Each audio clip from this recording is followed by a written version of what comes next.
So what do you think of cyberbullying? I think that cyberbullying in schools is one of our biggest issues.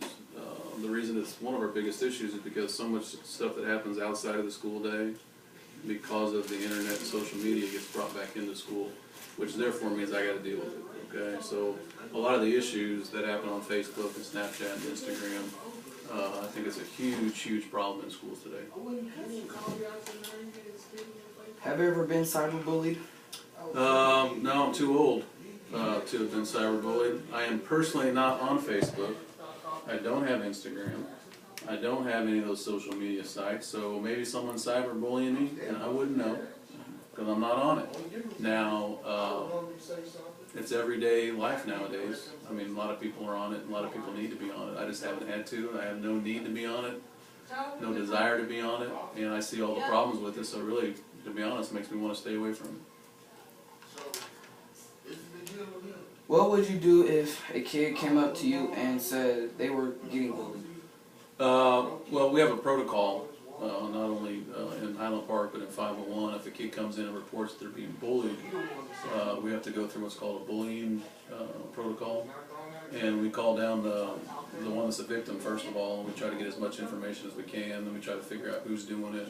We'll bring those individuals down and investigate, and if we find that there is bullying, we will start the process for basically suspending them from school. Because it is an issue. You know, in today's day and age with bullying, you got people that are, committing suicide. You got people that are harming themselves. You got people that are not wanting to come to school. So there are a lot of underlying issues with the bullying, so we'll want to do something about it. So when they come in and report it, I have to do something. Now, the only issue with that, what you're asking, is if it's happening outside of school.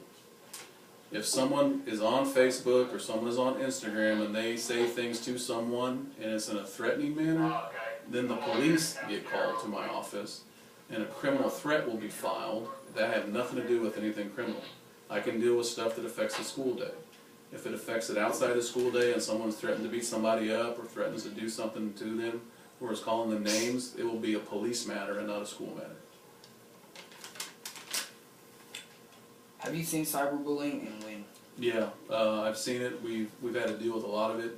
You guys just being in the hallways or being on Facebook or whatever you guys are on have probably seen it too, just by things that people post, comments they make.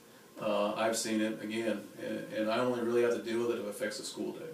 Okay, so people are going to talk outside of school, but if it comes into the school, hey, so-and-so's posting this about me, and they're saying things in the hall and it's not true, then I have to deal with it. Okay. What kind of effect does it have on the students? Some it has a great effect. Some kids won't come to school. Sometimes you look at, say, a kid who's absent a lot, and you say, oh, they just don't want to come to school. Sometimes they don't want to come to school because they get picked on. Sometimes they don't want to come to school because they don't want to deal with what's going on in the hallway.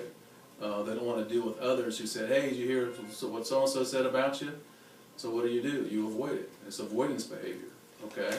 So people aren't just being sick. There's sometimes a legitimate reason, and that's why when we see someone with a lot of absences, we sometimes pull them aside and say, hey, you know, what's really going on here? You gotta let me know if the reason you're not coming to school is because of someone else, and then we'll try to intervene.